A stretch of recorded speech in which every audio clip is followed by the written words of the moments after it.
Hola a todos, les damos una grata bienvenida a un episodio más de Conexión Mental. Nosotras somos Gabriela Arias y quien les habla, Katy Oliva. Gaby, ¿cómo estás? Hola Katy, muy bien. ¿Y tú cómo estás hoy? Muy bien, muy emocionados de estar acá nuevamente, una vez más, con nuestros oyentes en un episodio nuevo de Conexión Mental. Y es que además iniciamos con una nueva temporada y un segundo episodio muy esperado también y con una temática bastante interesante que sabemos que es de interés para quien nos escucha, para quien tiene la oportunidad de seguirnos también con nuestro podcast. Así es, y el día de hoy tenemos un tema muy importante, el cual vamos a estar desarrollando, y es un tema que de pronto puede ser conocido por algunos, de pronto para otros no, pero estaremos hablando de PNR, ¿sí? Y tiene que ver mucho con esos pensamientos que van ligados a tal vez sentirnos preocupados, a estar rumiando, que son términos que vamos a estar desarrollando a lo largo del episodio. Estaremos, por supuesto, con un invitado muy, muy especial, ¿sí? Un gran colega que, pues, por supuesto, nos va a acompañar, es experto en este tema y nos estará acompañando para desarrollar toda esta temática el día de hoy. Así es, el invitado que tenemos en este episodio es Richard Santander. Él es magíster en psicología clínica de la Konrad Lorenz, pero queremos darle la oportunidad a él de que se presente y de que nos cuente un poco acerca de quién es, a qué se dedica, su formación y su experiencia profesional. Richard, bienvenido a Conexión Mental. Gabriela y Katy, muchísimas gracias. Gracias por la invitación. Es un gusto saludarlas. Bueno, realmente Conexión Mental me ha parecido supremamente interesante. Y bueno, ¿quién soy yo? Yo soy Richard Santander, psicólogo egresado de la Universidad Mariana de la ciudad de Pasto. Vivo actualmente en Bogotá ya hace 2 años aproximadamente, ya para tener mi formación posgradual. He decidido radicarme acá en la ciudad y, y bueno, he tenido ya cerca de más de 5 años de experiencia, 6 años de experiencia en el área clínica. Me he enfocado específicamente en el área clínica. Trabajé un tiempo también con población rural, en apoyo psicosocial, que no fueron más de 6 meses. Y el resto de experiencia me he dedicado como a la práctica privada, me he dedicado a la práctica clínica en intervención con ansiedad, con depresión.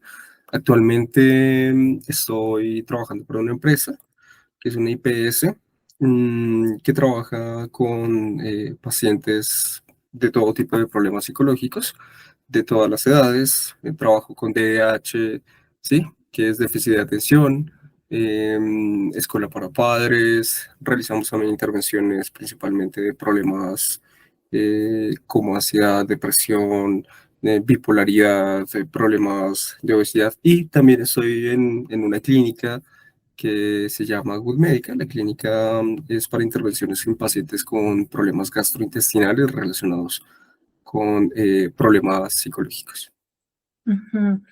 Súper interesante lo que estás mencionando, Richard, además ese recorrido y esa experiencia que tienes, ¿sí?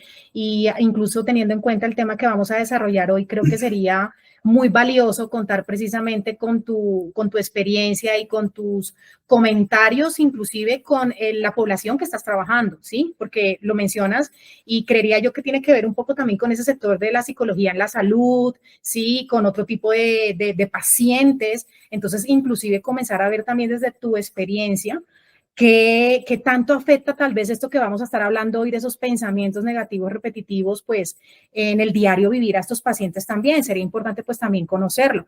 Así que pues dando ya como inicio, ¿sí? Y desarrollar un poco más este tema, me gustaría inclusive, si te parece, iniciar por explicarle a nuestros oyentes qué significa eso de PNR, Richard. Claro que sí. Bueno, el PNR o que son sus siglas, que significa pensamiento negativo repetitivo en inglés, se conoce como RNT, que es Repetitive Negative Thinking. Es un proceso, ¿sí? Es determinado, o es más que todo como entendido como un problema, que es un proceso porque abarca diferentes procesos psicológicos, ¿sí? Como atención, abarca memoria, abarca también la parte del lenguaje, ¿sí? Y es considerado como un problema porque por lo general está muy relacionado con los efectos que el PNR trae consigo, ¿sí? ¿Cuáles son sus efectos generalmente a nivel físico? La sensación de cansancio, la sensación de agotamiento, efectos más graves como la disociación, efectos a nivel de sintomatología emocional como ansiedad, estrés. Generalmente el PNR está muy ligado al mantenimiento de esa sintomatología emocional a largo plazo. También el PNR se considera como un proceso tras diagnóstico porque no solamente está ligado a problemas de depresión, está ligado a problemas de ansiedad, sino que también trasciende otro tipo de problemas como bipolaridad, problemas psicóticos, problemas de personalidad, ¿sí? Entonces, el PNR generalmente es un problema porque funciona como un mantenedor, ¿sí? O sea, como que mantiene diferentes tipos de problemas y es una variable muy importante que al menos en psicología clínica debemos intervenir, ¿sí? El pensamiento negativo repetitivo está ligado al principal proceso que es de pensamiento en general, ¿sí? Pero el pensamiento como tal, pues abarca otro, digamos que otro tipo de subprocesos. Entre ellos está el pensamiento negativo o por ejemplo, el pensamiento positivo o el pensamiento que es hedónico, ¿ok? Que en algunos casos también puede representar problemáticas por las expectativas que puede tener, ¿sí? Entonces, digamos que básicamente es eso el pensamiento negativo repetitivo, ¿ok? Y es negativo por la valencia negativa que genera, es decir, la sintomatología emocional que genera y por otra parte la frecuencia en que se presenta, ¿sí? Hoexema creo que habla sobre varios procesos y una de las características es que es repetitivo y el otro tiene unas características pasivas, ¿ok? El repetitivo es que todos los días empieza a presentarse, o sea, una frecuencia diaria, a cada hora, a cada minuto, pensando sobre las situaciones de la vida, futuro, pasado, etcétera. Pero la otra característica del pensamiento que es, digamos, como pasivo, ¿ok? Es que generalmente las personas están pensando, pero no se dan cuenta de ello. O sea, como que no atienden a esa problemática, ¿sí? Sienten que están estresados, pero no saben por qué. Tú hablas de algo muy importante y es que nos hablas que tiene efectos emocionales y efectos también a nivel fisiológico como el cansancio, el agotamiento. Es decir, que a nivel emocional también trasciende sus características y sus efectos en las personas que pueden llegar a presentarlo. Y que una de las características importantes es, como su nombre lo indica, es repetitivo. Pero háblanos un poco más acerca de ese contenido de esos pensamientos y cómo pueden presentarse en la cotidianidad de las personas. Wow, esto es muy interesante porque el contenido de cada uno de los pensamientos puede variar según la historia de aprendizaje de cada persona, ¿sí? Ejemplo, un médico va a estar el contenido de sus pensamientos va a estar centrada la mayor parte del tiempo en su trabajo, ¿sí? Quizá con otras preocupaciones relacionadas con su trabajo.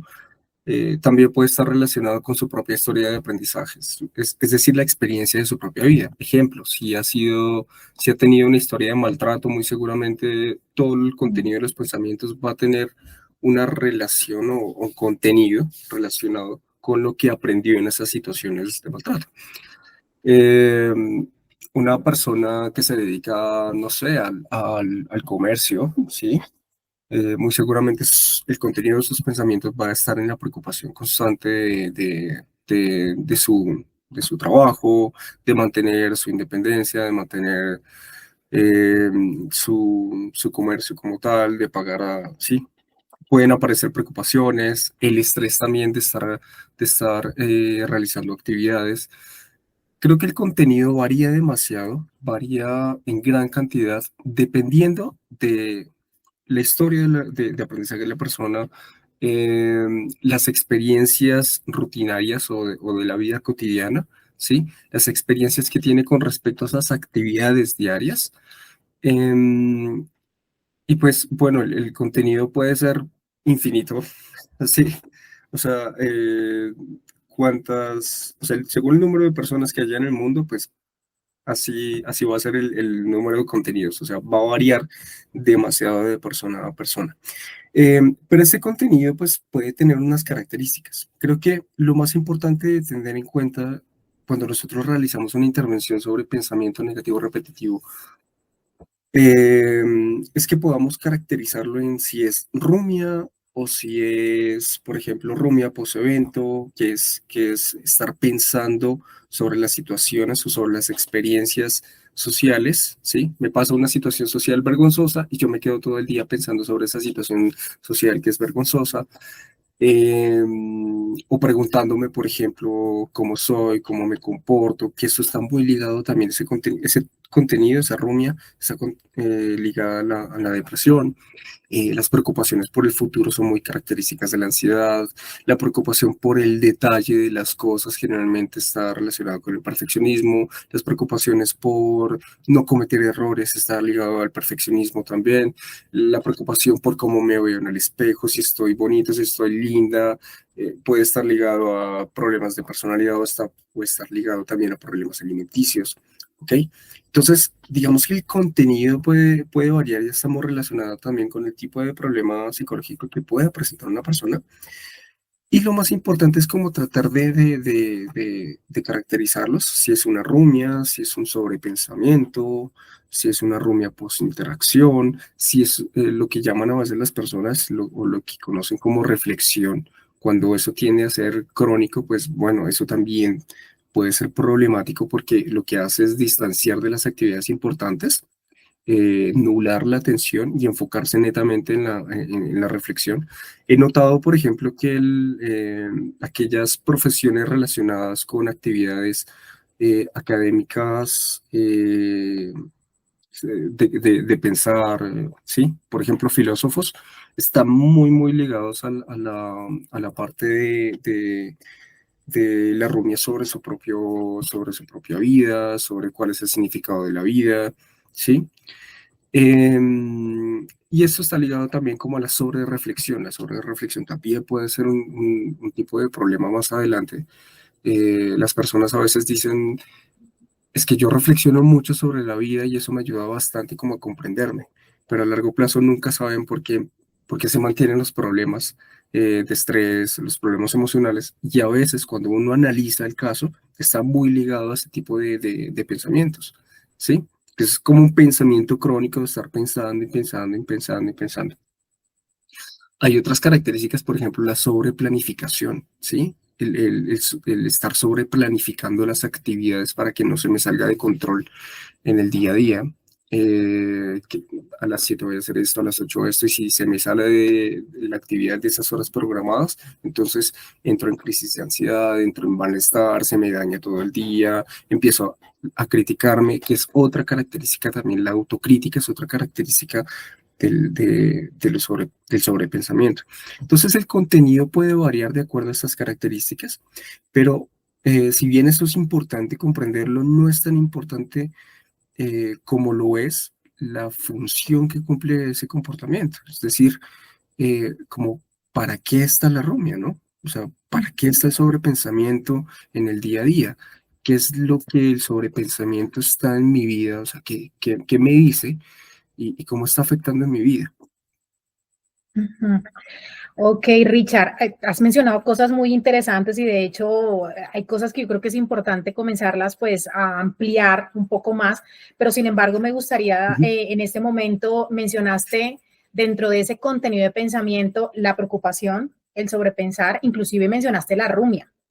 Y a pesar de que de pronto es más importante comenzar a ver cómo está influyendo esto en mi comportamiento, que lo hablaremos más adelante, sí, también cómo se ve reflejado en el comportamiento de una persona, me gustaría de pronto así como a manera tal vez muy sencilla, cuáles serían las principales diferencias tal vez de estos tres términos para que nuestros oyentes lo puedan tener un poco más claro y de pronto también poderlo identificar si tal vez están cayendo en esto, ¿cierto? Preocupación, mencionaste sobrepensar y mencionaste rumia. ¿Hay alguna diferencia entre estos tres términos? Sí, pues bueno, los autores lo que intentan diferenciar es a partir como de la topografía. Cuando nosotros en psicología hablamos de topografía, estamos hablando como de las características de un comportamiento, de un pensamiento, es decir, cuántas veces se presenta, con qué intensidad se presenta, cuánto tiempo dura el pensamiento, ¿sí? Entonces, algunos autores tratan de clasificarlo por esa parte y hay otros autores que lo clasifican de acuerdo al contenido. Digamos que la rumia, ya yéndonos como por la clasificación del contenido, la rumia está relacionado con los pensamientos sobre, o sea, pensar constantemente sobre las actividades que yo hago en el diario, en el día a día, pensar constantemente sobre eventos, sobre recuerdos pasados, ¿sí? Estar pensando constantemente sobre mi individualidad, sobre quién soy, sobre el yo, sobre lo que puedo hacer, sobre el significado de la vida, ¿sí? Y la rumia, eh, como su nombre pues lo dice, metafóricamente hablando, hace asociación a los animales rumiantes, ¿sí? O sea, la vaca, que ellos lo que hacen es comer pasto, tragar, luego lo que hacen es como regurgitar, ¿sí? Devolver la comida para volverla a masticar y luego tragarla y luego devolver la comida para volverla a masticar, ¿sí? Es lo que es eso a lo que se le llama el proceso de rumia, ¿ok? Metafóricamente hablando, los autores lo ponen en un plano, digamos que de pensamiento, un plano cognitivo, o comúnmente como lo conocemos, un plano mental, es que pensamos sobre algo, dejamos de pensar sobre eso y luego lo volvemos a traer al presente para volver a pensar sobre ello, nos olvidamos de esa situación y volvemos a pensar sobre esa situación, ¿sí? Muy, muy frecuentemente en pacientes con depresión. Porque yo soy así, porque las personas se alejan de mí, empiezo a realizar una actividad, me olvido sobre eso, me siento mal y aparece de nuevo el pensamiento y me enfoco de nuevo en el pensamiento, ¿sí? De por qué soy así, estaba pensando así, cómo hago para cambiar. eh, y aparecen, por ejemplo, las críticas. Las críticas es la afectación que hace con uno mismo, o sea, afectarse, digamos que de una manera muy violenta hacia la persona, hacia su persona, ¿sí? Yo soy bruto, yo soy tonto, o comúnmente uno, pues en el contexto colombiano, perdón la expresión, se dice como yo soy una hueva, ¿sí? En el contexto colombiano se escucha muy, muy frecuentemente eso en consulta. Y constantemente es como criticarse con las cosas, con los comportamientos que uno tiene día a día, ¿sí? Eso es como muy característico de la rumia, ¿ok? Ahora, la preocupación es más con el contenido a futuro, ¿ya? La preocupación es como el contenido a futuro, de lo que pueda pasar, de lo que va a pasar, sobre lo que va a pasar. eh, sí, está, generalmente la preocupación está muy ligada a la intolerancia a la incertidumbre, ¿sí? De que no puedo, no puedo tolerar el hecho de que no sé qué va a pasar mañana con mi trabajo, no puedo tolerar el hecho de que no sé qué va a pasar mañana con mi pareja, no puedo tolerar el hecho de lo que va a pasar con el mundo en general, ¿sí? Y constantemente las personas están con este tipo de contenidos hacia el futuro, ¿sí? Generalmente uno cómo lo detecta.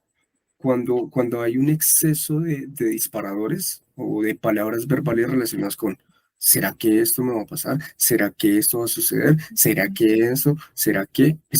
Esos será que generalmente son disparadores, es decir, apenas se activa o aparece ese pensamiento, esa palabra en mi cabeza, constantemente yo me enfoco en esa palabra y empiezo a buscar soluciones para esas preocupaciones. Generalmente, ¿cómo se mantienen las preocupaciones? Porque yo intento buscar soluciones continuas, ¿sí? Que pueden llegar hasta el punto de las obsesiones, y es que ese es otro tipo también, otra característica de las obsesiones, y estar constantemente preocupándome sobre el futuro y buscando soluciones, ¿sí? Para tratar de evitar que algo malo me pase. ¿Ok? Eso es como las características como lo más frecuente que es entre la rumia y las preocupaciones. Las obsesiones, que hace un momento lo mencionaba, por su parte son la diferencia más característica es la frecuencia.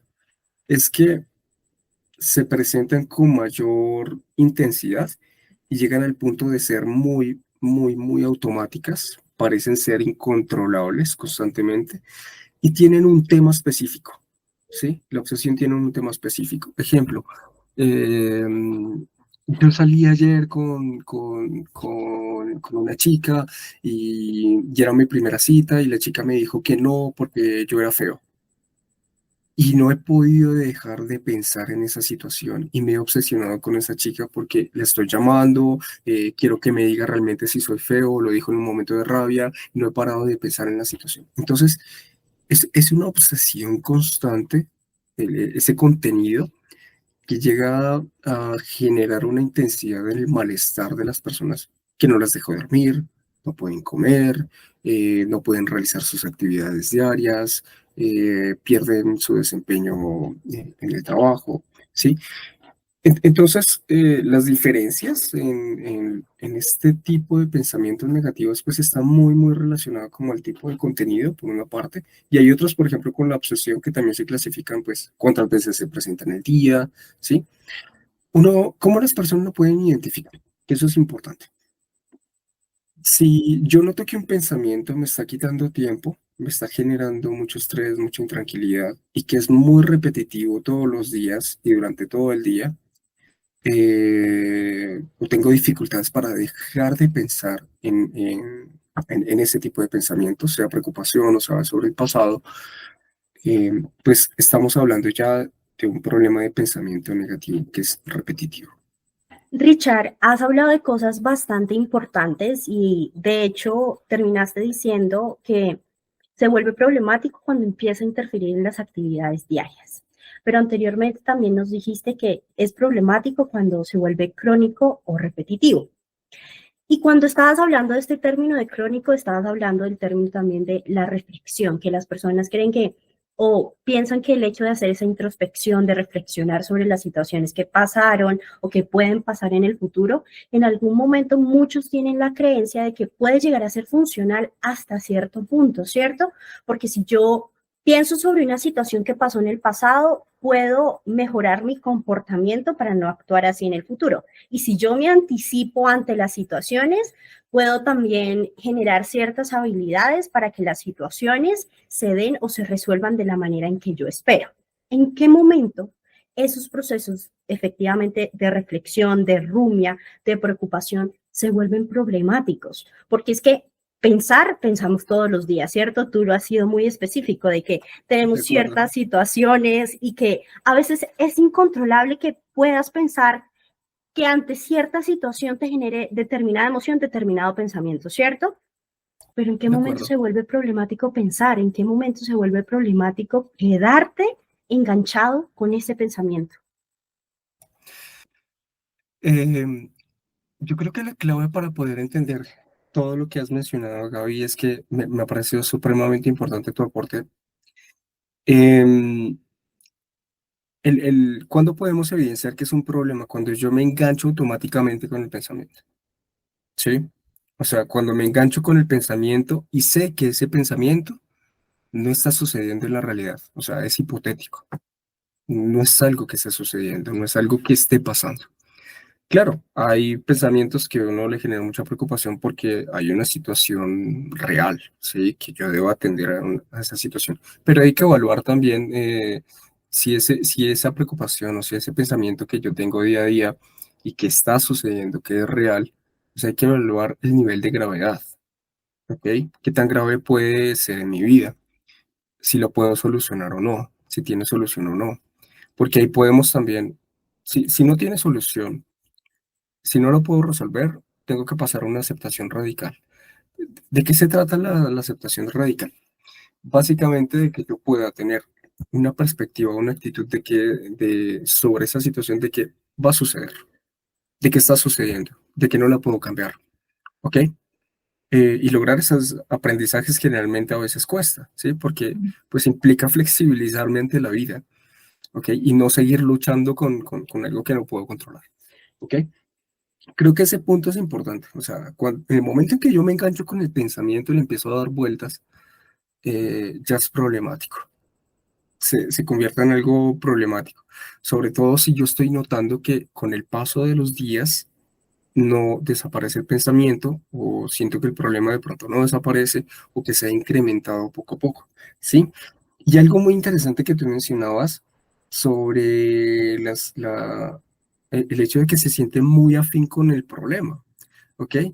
En, en psicopatología, em, hay dos conceptos bien interesantes que son egodistónicos y egosintónicos, ¿sí? El egodistónico es que yo no me sienta en coherencia o no me sienta afín con el problema. O sea, que yo sea consciente de que hay un problema.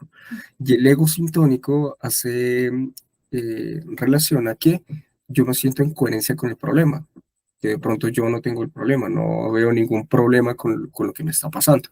¿Ok? Ya digamos que hablando ya en términos más contextuales, más de contextualismo funcional, en terapia metacognitiva se habla sobre creencias positivas o creencias negativas, es decir, yo cómo proceso la información, yo cómo pienso sobre ese pensamiento que yo tengo, ¿ok? Si yo me siento muy afín con ese pensamiento, y lo que tú mencionabas es muy de creencia positiva, de que yo pienso todos los días porque me siento coherente con eso que pienso porque me ha ayudado a resolver problemas, ¿sí? Es porque ya las personas se sienten muy afín con eso, obviamente les ha funcionado y les ha servido en su momento, pero llega un momento de la vida donde esa forma de pensar pues no está ayudando, está generando conflicto, está generando problema. Cuando yo siento que me está generando problema, pues hay que empezarlo a revisar. ¿Cómo yo noto que de pronto puede ser un problema? Es que me esté afectando alguna área importante de mi vida, ¿sí? El área personal, el área de cuidado, de bienestar, si está afectando mis relaciones sociales, si está afectando mis actividades de ocio, de disfrute, si está afectando mis responsabilidades diarias, si está afectando mi trabajo, mi estudio. Si yo noto que lo que pienso y los efectos de ese pensamiento que tiene en mi vida, como sentir depresión, como sentir estrés, como sentir ansiedad, sentir cansancio, problemas de sueño, está afectando una área de mi vida, pues bueno, tengo que revisarlo inmediatamente, ¿sí? Generalmente eso es lo más frecuente. Lo difícil es que las personas no logran identificarlo, ¿sí? O sea, no lo logran identificar fácilmente de que eso es un problema. Sobre todo aquellas personas que creen que sobrepensar o reflexionar, recuerda que hablábamos de la reflexión, es que las personas que creen que reflexionar y hablar sobre un problema me va a ayudar a solucionarlo, ¿sí? Pues cosa que realmente eh, no es así. Lo que a mí me ayuda a solucionar un problema es lo que hago frente a ese problema, más no lo que pienso sobre el problema. Claro que uno tiene que planificar y está bien, ¿sí? Planificar es parte de la vida diaria, si planifico mi día, planifico una estrategia, planifico mi intervención, ¿ok? Pero cuando ya es problemático el punto en que me genera estrés, ¿sí? El punto en que no lo puedo solucionar fácilmente, de que todo el tiempo me quedo enredado con ese pensamiento, pues bueno, no es sano realmente, o sea, no es saludable, ¿sí? Si bien pienso todos los días, pues es importante saberse desenganchar de esos pensamientos. Ujú. Richard, ¿cuándo se vuelve incontrolable esto? Porque realmente con todo esto que estás hablando, yo creo que nosotros como psicólogos clínicos nos damos cuenta que es algo muy frecuente pues, en la práctica clínica y muchos pacientes piensan de que esto realmente es incontrolable, pero entonces ¿realmente lo es o no lo es? ¿Tú qué podrías decirnos al respecto y teniendo en cuenta lo que ya has explicado hasta ahora, sí, de acuerdo también a tu experiencia? ¿Qué consideras tú al respecto? Bueno, es una pregunta difícil por el hecho de que es difícil delimitar, ¿no? O sea, el pensar o sea, el proceso de pensar es de todos los días. Yo desde que me levanto, o sea, hasta lo que sueño sí, es un proceso verbal. Es decir, estamos hablando todo el tiempo con nosotros mismos, ¿ok? Sí, y eso en sí mismo es incontrolable. O sea, el pensamiento en sí mismo es incontrolable, es una respuesta muy automática. O sea, no lo podemos controlar. Lo problemático, o digamos que lo problemático en este caso, o se vuelve problemático cuando intentamos controlarlo, ¿sí? Cuando intentamos controlar el pensamiento, intentamos hacer algo con eso, como que yo no quiero pensar en esto, no quiero dejar de eso. No, venga, ya, perdí el año con eso, ¿sí? Ya automáticamente yo sé que eso va a afectar en mi vida. Entonces, el pensamiento va a estar, déjelo que sea libre, ¿sí? Nosotros, a veces hablo con mis pacientes como ese mico, ¿sí? Ese mono loco que está todo el tiempo por ahí tratando de buscar algo que hacer, ¿sí? Déjelo, déjelo que se mueva, ahí va a estar, ¿sí? En algún momento usted se va a dar cuenta que ya no le va a prestar atención y que hay situaciones, actividades más importantes en su vida a las que les pueda prestar atención, ¿sí? Pero si yo intento controlarlo, pues se va a volver más problemático. La paradoja generalmente en la ansiedad, la paradoja del control, del intento de control, es que el control mismo me termina sometiendo, ¿sí? Porque yo cada vez voy a encontrar situaciones de las cuales no puedo tener control y voy a buscar estrategias para tener control sobre esas situaciones y cada vez me doy cuenta que hay otras situaciones que no puedo tener control, pero luego se me sale de las manos lo que tenía anteriormente. Hagan de cuenta que ustedes van por la calle sí, paseando varios perritos y yo trato de agarrar la correa de un perrito porque sé que se me va a zafar y se va a salir corriendo y trato de agarrarlo, pero luego otro perrito se trata de mover y yo lo intento agarrar y luego suelto a los otros perritos por agarrar a otro perrito y luego trato de ir por los otros perritos, o sea, se vuelve, tengo dos manos, no puedo hacer más, tengo un montón de perros al frente que no puedo controlarlos, ¿sí? Y eso se vuelve estresante. Creo que me estresé, pero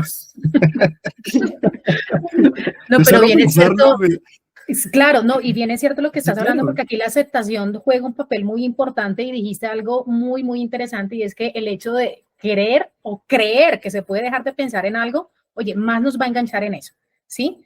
De hecho, De algo que acuerdo. a veces comúnmente en terapia de pronto uno le dice al paciente, cierra los ojos y no pienses en un oso polar. Mira, te aseguro que lo primero que va a comenzar a pensar es en el oso polar, porque es que cuando yo menos quiero pensar en eso, más lo voy a hacer y más nos termina enganchando, De ¿cierto? acuerdo, de La forma acuerdo. que creo que aquí estamos de acuerdo los tres en eso, ¿no?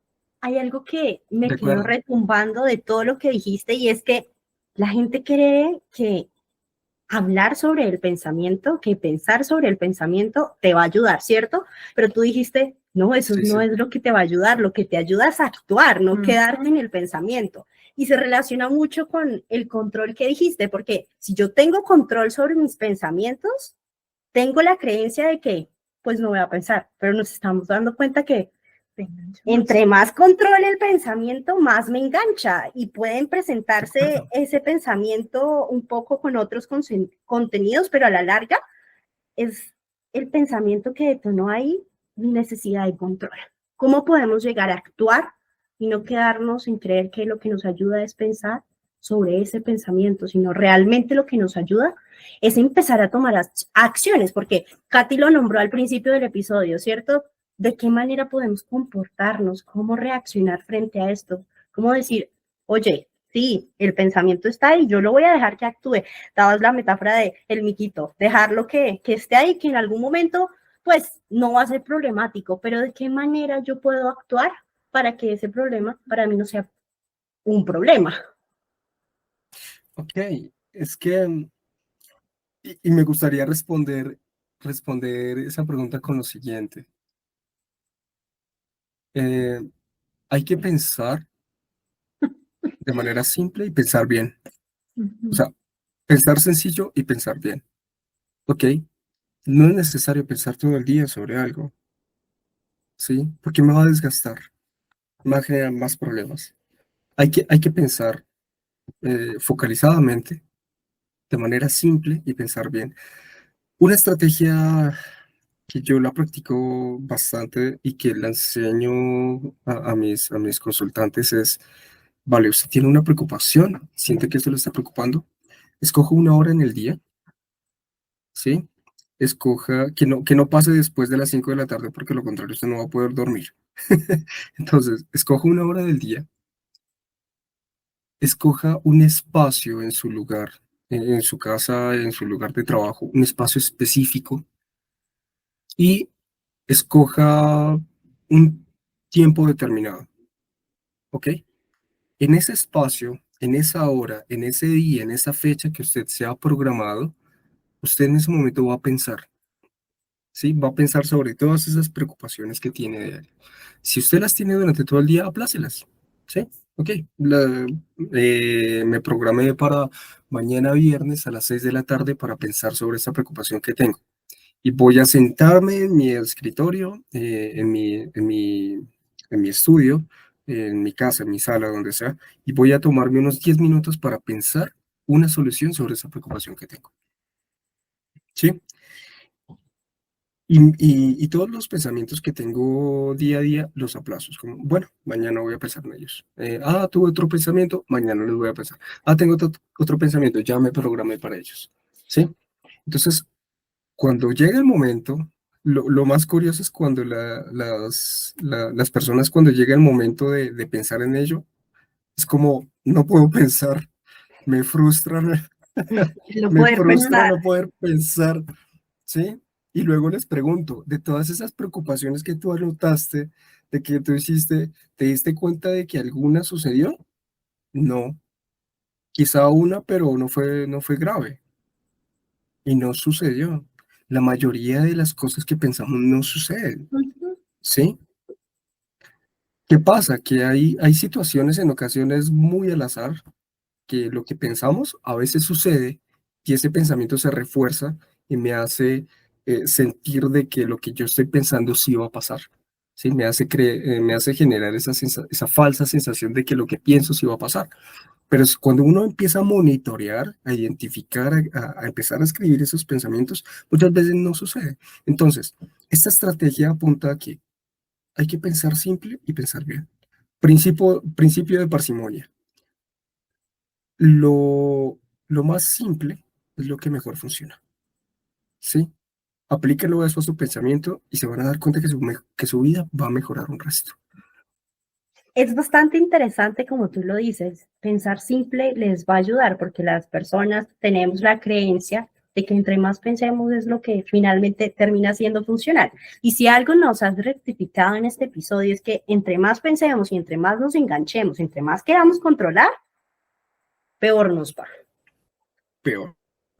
Peor en que empieza a manifestarse en cómo nos sentimos, en cómo reaccionamos ante las situaciones y también cómo iniciaste el episodio, en que empezamos a sentir cansancio, porque es que pensar nos agota y uno empieza a sentirse cansado físicamente y uno dice, pero ¿por qué me siento Total, cansado si hoy total. no hice nada? Porque hoy pensé, porque también mi cuerpo está experimentando todo lo que yo le estoy botando en el día y entre más le bote, más cansancio va a tener. De acuerdo, de acuerdo. Aquí es importante mencionar con lo que Gaby está diciendo y es que precisamente nuestro cuerpo comienza a tener una activación, ¿sí? Que es algo inclusive muy característico precisamente en pacientes con ansiedad, ¿sí? Y esos efectos fisiológicos que comenzamos a experimentar en nuestro cuerpo y que muchas veces ni siquiera le entendemos el por qué, o es que realmente esto sí está asociado a lo que yo estoy pensando y tiene que ver con esa falta de energía tal vez que perdemos en engancharnos en un pensamiento todo el tiempo. Además que tú ahorita mencionabas algo también muy importante y es que muchas veces las personas definitivamente terminamos sufriendo por creer aquello que va a pasar, pero que realmente no pasa. Que no ¿Sí? concuerda con la realidad. Exacto, totalmente de Exacto, acuerdo. Uh-huh. exacto. Sí, y es que muchas veces cuando uno trata como de pensar sobre las situaciones, sobre la creencia que tú mencionabas, Gabriela, sobre piense bien y piense mejor, o sea, entre usted mejor, más piense, le va a ir mejor. Pues, y aunado a lo que dice Katy, o sea, no está ligado a la realidad, ¿sí? Todo el tiempo yo voy a estar, si estoy enganchado, los efectos fisiológicos, es decir, lo que yo voy a empezar a sentir en mi cuerpo, va a ser un desgaste total. Esta semana yo tuve mi defensa de tesis y hablaba sobre el pensamiento negativo. Bueno, mi tesis era sobre activación conductual y pensamiento negativo repetitivo en adultos mayores, en abuelitos, ¿sí? En adultos mayores de 60 años. ¿Y cuáles eran los efectos? Pues bueno, para aquellos pensadores crónicos les tengo una mala noticia, porque se ha correlacionado que el pensamiento negativo repetitivo es un predictor de muchos otros factores, es un predictor de el deterioro cognitivo y de enfermedades neurodegenerativas. Hablamos de demencia, hablamos de deterioro cognitivo y se está haciendo investigaciones que qué tan relacionado está con el Alzheimer también. Hemos descubierto que las personas que presentan estrés crónico, sintomatología emocional como ansiedad o depresión, a lo largo de sus vidas, ¿sí? Tienen mayor prevalencia de presentar deterioro cognitivo, demencia senil o problemas como el Alzheimer, ¿sí? Incluso problemas muy graves como Alzheimer. Pero ¿qué pasa? Y es que la sintomatología emocional está muy ligada al sobrepensamiento, ¿ok? Y yo estoy pensando todo el tiempo sobre situaciones que no van a pasar. Mi cuerpo lo va a percibir como si fuese real, como si eso estuviera pasando, como si estuviera sucediendo. Pongo un ejemplo, más o menos como para poner en contexto.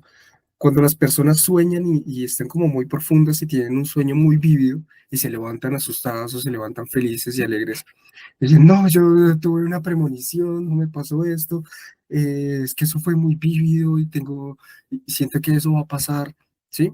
Ese es el efecto de estar pensando sobre algo, o sea, el cuerpo reacciona no solamente a las situaciones que suceden afuera, sino también en las situaciones que suceden adentro, en mi cabeza, en mi cuerpo. El cuerpo va a reaccionar, ¿sí? Entonces el cuerpo se va a preparar, o sea, si yo me imagino una situación catastrófica, que si salgo a la esquina y no sé, y me va a caer una bomba nuclear, ¿sí? Eh, algo exagerado, pues entonces mi cuerpo va a reaccionar, ¿sí? Que si yo me meto a un charquito, a un charco de agua y siento que por ahí me va a salir un cocodrilo y me va a morder y me va a quitar una pierna, ¿sí? El cuerpo va a reaccionar, ¿sí? Eh, porque sí o sí son señales, son estímulos que pasan. Sí, eso digamos que de alguna manera los estímulos son reales. El contenido muchas lo es. El contenido de ese pensamiento muchas veces no es real. Sí, cómo reacciona nuestro cuerpo lo es. Pero pues nuestro cuerpo no tiene esa conciencia de identificar qué es lo real de lo no real. ¿Ok? Claro. Por eso es que muchas personas terminan desarrollando, por ejemplo, problemas de distracción incluso más graves como la disociación. La disociación es muy frecuente en pensadores crónicos, y es que el pensamiento también funciona como una forma de regulación, ¿no? A la incertidumbre y al malestar emocional. Entonces, los pensadores crónicos que están todo el tiempo sintiendo malestar, sienten malestar, piensan y sienten malestar, y eso se vuelve un círculo vicioso, llegan a un punto que después de años, el deterioro a nivel atencional, a nivel de poder elegir a qué es lo que yo le quiero prestar atención, el deterioro a nivel de memoria es evidente al punto en que yo simplemente de la nada me quedo mirando un punto fijo y me perdí. O sea, me quedo mirando un punto fijo y no sé qué pasó, no sé cuánto tiempo ha pasado, no sé con quién estoy, qué ha sucedido. Y esos son los primeros indicios de entrar a la psicosis, ¿sí? Ujú. Entonces, el pensamiento negativo repetitivo es tan importante que como clínicos lo abordemos, ¿sí? Y que lo evaluemos inicialmente, porque es que está relacionado con muchos otros problemas psicológicos. Y es que el hecho de que yo piense, de que yo tenga la creencia, y esa es una creencia muy cultural, es que es tan frecuente de que entre más piense, eh, pues me va a ir mejor, entre mejor piense, pues me va a ir bien, ¿sí?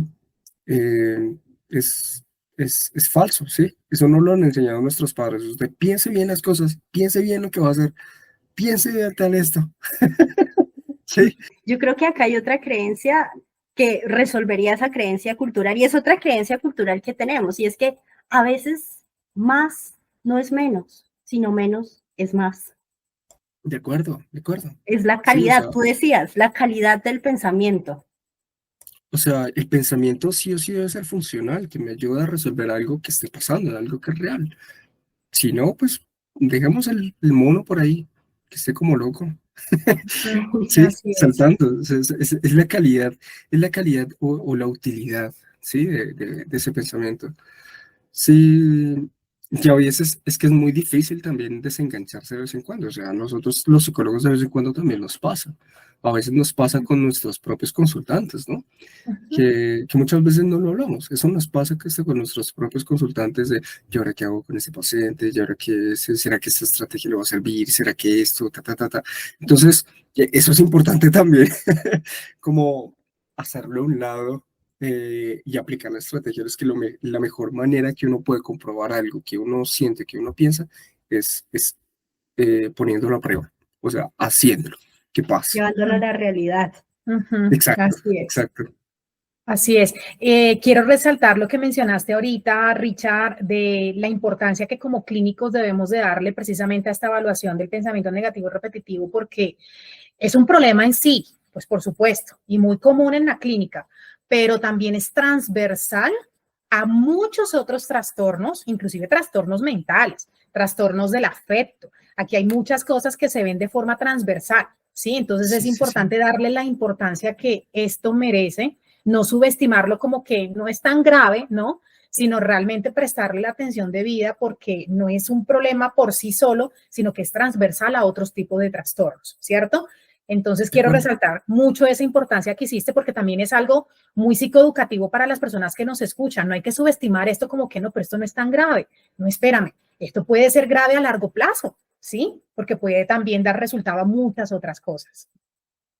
De acuerdo, de acuerdo. Y es que me parece tan importante que lo menciones, Katy, porque en la evaluación clínica y en la evaluación funcional debemos tener en cuenta primero pues las variables relacionadas con la historia de aprendizaje, es decir, cómo las personas han actuado o han respondido frente a las preocupaciones, frente a la rumia, frente a las críticas de otros y frente a las críticas de uno mismo.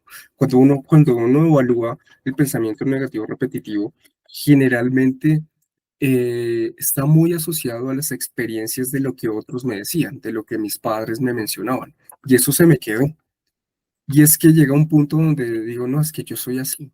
O sea, las personas se sienten identificados con eso porque Uh -huh. pasaron años, años y años en que se los repitieron, se los mencionaron, que llega un punto en que ya se sienten muy afín con el pensamiento. Les dijeron todo el tiempo que eran tontos, que eran bobos, y llega un punto donde por ejemplo, la forma en cómo responden es, no, necesito hacer un doctorado para demostrarle a las personas que me trataron como tonto de que no soy tonto. Me dijeron que yo era pobre, entonces necesito sí o sí eh, demostrarle a esas personas, ¿sí? Que en verdad yo puedo trabajar, que puedo tener muchos ingresos y que no soy pobre. Me dijeron por años que yo era una persona fea. Entonces, yo necesito verme bien, delgada, cumplir con los estándares sociales para demostrarle a las personas que sí.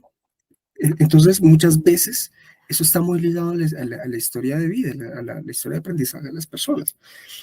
Y eso es tan importante evaluarlo. ¿Por qué? Porque pues es como la conducta verbal, o sea, básicamente lo que pensamos es conducta verbal, ¿sí? Es lo que hemos escuchado de otros o lo que nos hemos dicho nosotros mismos. Y es que eso es un aprendizaje. Así como se aprende ese contenido, así como se aprende a responder a esos pensamientos, a engancharse con esos pensamientos, también se puede aprender a desengancharse.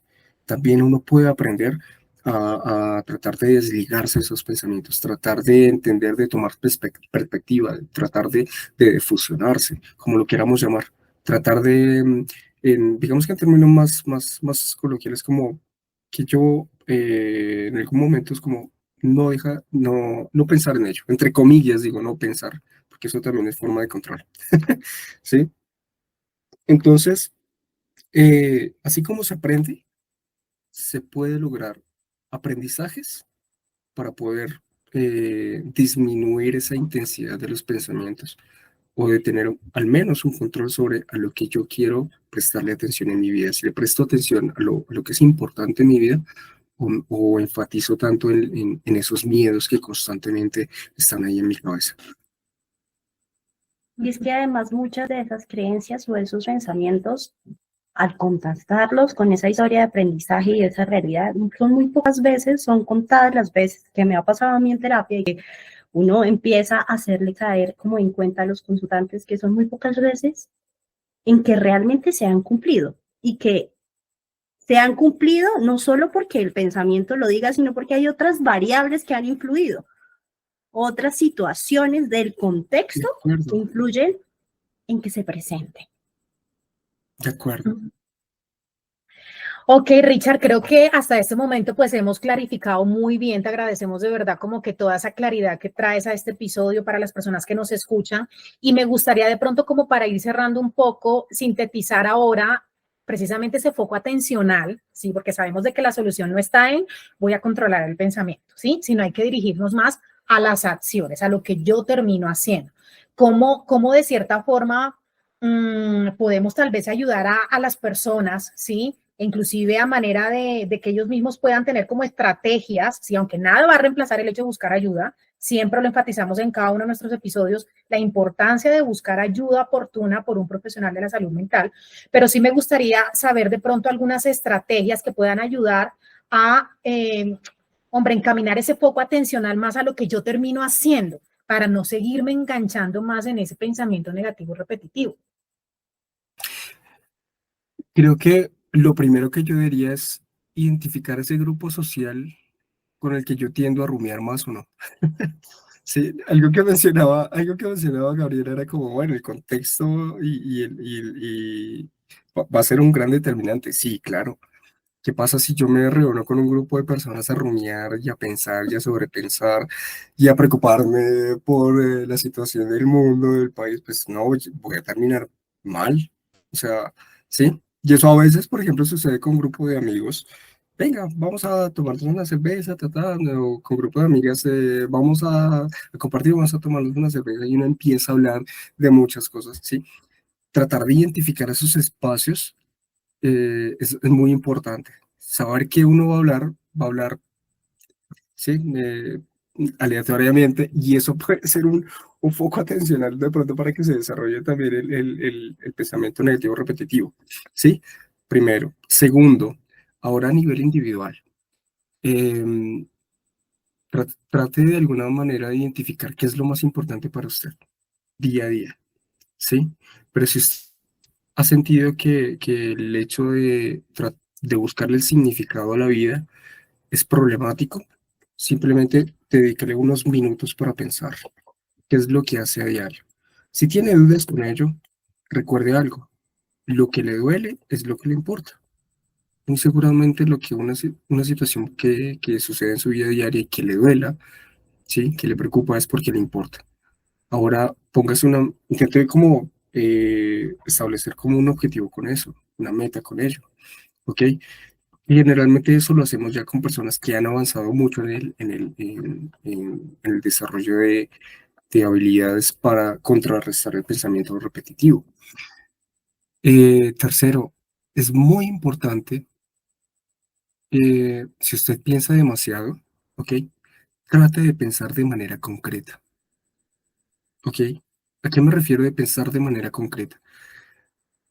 Trate de ubicarse en qué lugar está, con quién está, dónde está, qué es lo que usted tiene alrededor. Y si es necesario repetírselo todos los días porque usted tiende a irse con el pensamiento, hágalo, porque eso va a ser un ancla. Entre más esté anclado a la realidad, a lo que usted tiene alrededor, a lo que sus oídos escuchan, a lo que sus ojos ven, a lo que su boca saborea, siente, ¿sí? Es muchísimo mejor. Entonces, la mejor forma de desengancharse de los pensamientos es trabajar con los sentidos, ¿sí? Es la mejor forma. ¿Ok? Monitorear los sentidos ayuda mucho a tener un pensamiento concreto, saber dónde estoy, qué es lo que estoy haciendo. Si usted, Conectarse por con la ejemplo, realidad. exactamente, es como conéctese con la realidad, con lo que tiene en esos momentos. El momento presente, lo que nosotros Exactamente. hablamos mucho, conectarte con el momento presente, el aquí y el ahora. De acuerdo, conéctate con lo que tienes en el momento, ¿sí? Que son habilidades difíciles de desarrollar, ¿no? Pues digamos que técnicamente eso es pensamiento concreto. O sea, conéctate con el momento presente, conéctate con lo que tienes ahora, ¿sí? Haz una cosa a la vez, ¿ok? A veces queremos hacer miles de cosas y preocuparnos y ocuparnos de miles de cosas. No, solamente ocúpate de una sola cosa a la vez, ¿ok? No es necesario ocuparse de miles de cosas. Y si va a pensar, piense sencillamente, simple y ya, funcional, que sea útil. Bueno, Richard, creo que todo lo que nos has enseñado, porque también quiero decir que a pesar de que seamos psicólogas, siempre es un momento constante para estar conociendo, aprendiendo de los profesionales también que tienen un poco más de experticia en el tema. Y también para nuestros oyentes ha sido muy enriquecedor porque creo que en todos los ejemplos que has dado y en todo lo que has dicho, muchos nos vamos a sentir identificados, muchos de nuestros oyentes también. Y el hecho también de llegar a acciones concretas con lo que finalizas diciendo es importante, cómo empezar a desengancharnos. Te queremos dar las gracias por este espacio, te queremos dar las gracias por tu conocimiento, por todo lo que nos has traído a este episodio que sabemos pues para las personas que nos escuchan va a ser muy enriquecedor y fructífero si empiezan a darse cuenta de que tal vez están enganchados. Así es. Richard, cuéntanos, nuestros oyentes, si te quieren comenzar a seguir en redes, cuéntanos cómo te encontramos en redes, si estás atendiendo, estás ubicado acá en Bogotá, atiendes presenciales, en fin. Háblanos un poco también sobre eso para que los oyentes también te comiencen a seguir en redes. Claro, claro que sí. Bueno, en Instagram me pueden encontrar como PsyClinic Santander, es PSY-Clinic, CLINIC, _Santander, ¿ok? O pueden buscarme también como Richard Santander, psicólogo clínico. Ok, perfecto. Perdón, el detallismo de la rumia. A nosotros también nos pasa. Sí, también nos pasa, eso es muy frecuente. LinkedIn me pueden encontrar también como Richard Alejandro Santander, psicólogo clínico. O me pueden contactar al 324-387-3220 con el indicativo de Colombia más 57. Yo atiendo presencial, pero también atiendo de manera virtual. Me dedico también a la práctica privada. Y bueno, si quieren contactarme alguna pregunta, alguna duda, también el correo electrónico santander.psicólogo@gmail.com. Perfecto, Richard. ¿Algo más que de pronto para finalizar le quieras de pronto dejar allí a manera reflexiva a nuestros oyentes y también pues para escucharte ahora que te despidas y pues por supuesto de verdad una vez más muchas gracias por estar aquí con nosotras el día de hoy? Bueno, pues realmente agradecerles infinitamente a unas grandes profesionales como es Gaby, como es Katy.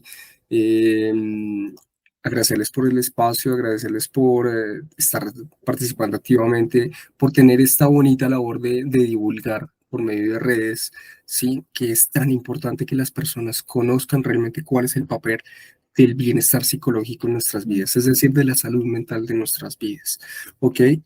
Y yo creo que la reflexión es pensar simple y bien. ¿Ok? Principio de parsimonia. ¿Ok? Lo más sencillo y lo más funcional. Ok, perfecto. Muchas gracias, Richard. A nuestros oyentes también les queremos dar las gracias y los queremos invitar a seguir conectados con esta tercera temporada. Nos escuchamos en un próximo episodio de Conexión Mental.